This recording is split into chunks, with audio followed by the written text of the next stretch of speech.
Өмірімен хош айтсам деп шешім қабылдаған адамды өлімнен еш нәрсе тоқтата алмайтын секілді. Өшем деген ел де өзінің тұңғиығына қарай бас көз жоқ жүгіреді екен. Мен соны ұқтым. Кім сатқын, қайсысы билікпен ауыз жаласты, кім онақай, кім солақай деп қоғамның озық ойлы азаматтары бір-бірімен күмәнданып жүргенде, ваххабизм ағымын таратушы топтар өздерінің аяр пиғылын жүзеге асырып жатыр.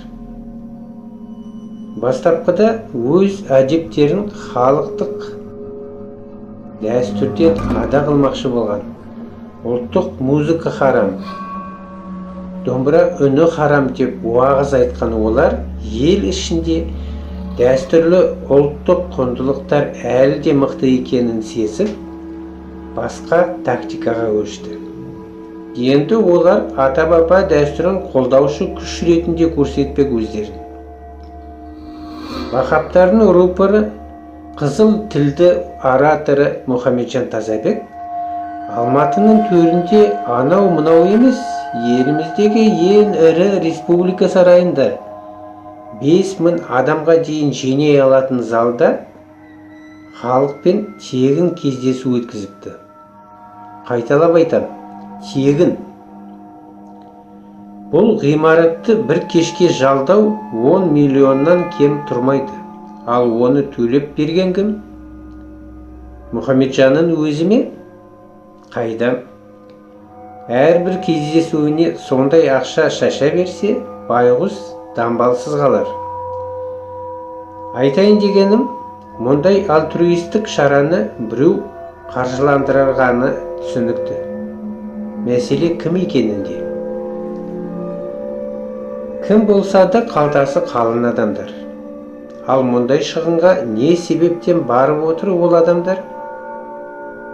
Демек, бір мақсат бар. Ол мақсат біреу ғана, халық назарын өздеріне аудару. Ал аударып болған соң, өз идеологиясына жетектеу. Идеологияны жүргізу ілімінде бір мызғымас қағидат бар. Ол бұқараны өз қалауына көндіргің келсе, онда алдымен сол бұқараның қалауы мен талғамы деңгейіне дейін түс. Солардың мақсат мұраттарын қайталап өзіне айт. Айтай бер.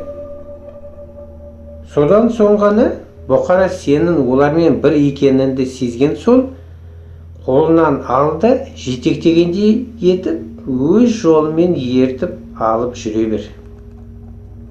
Сонда олар сенің жетегінде қайда болса да еріп жүре береді. Дәл қазір ваххабтардың ұстанып отырған саясаты осы. Қазақтың ата дәстүріне берік екенін түсінген соң, олар бүгінде қазақтың мызғымас аксиомаларын сендердің өздеріне қайталай бастады.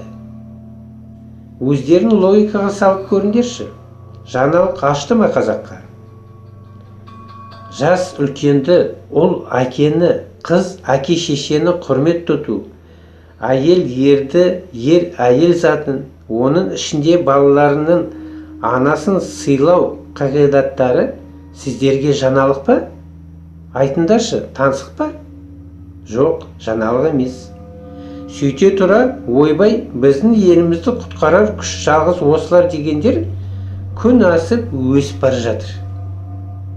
Кешегі кеш соның куәсі. Жиынға барып, таңдай қағып, ауыздарынан суы құрып, бақ өкілдеріне интервью беріп, жатқан өзім танитын зиялы ағаларымды көріп жағамды ұстадым. Біз азат қазақ санашы үшін күресте ұтылудың сәл-ақ алдында тұрмыз. Ал бәрінің ойлау қабілеттерінде есеңгіреткенде не болатыны айтайын ба? Әрине, алдымен бала әкені, жас үлкенді тыңдауы тиіс дегеннен басталады. Содан әрі жыныстық өлу басталады. Әйел еркекке бағынышты болу керек дейді олар. Еркек не айтса, сол заң. Одан соң жамағат басшыларының айтқаны заң болады сіздерге. Сөйтіп өздеріне ғана бағынышты иерархия құрылады. Сол кезде сендерге кез келген авторитаризм демократияның көкесі болып көрінеді. Себебі еркін ой, азат сөз деген ұғымдар мүлде жойылады. Тек игілдағыдай соқыр сенімге бас иесіңдер. Сосын бәрінде Құдайдың құлысыңдар. Демек, Құдайдың осындағы уәкілі біздің дегенімізбен жүруге тиіссіңдер деп шешім шығарады. Сонда сендер бүгінгі күнге зар болып қалатын боласыңдар. Кеш болмай тұрғанда ойланыңдар, алаштың азат азаматтары. Нендей бұғауға өз еріктерімен кетіп бара жатсыңдар. Бір сәт болса да ойланыңдар. Билік бұл жерде дәрменсіз. Әркім өз санасына жүгінуі тиіс.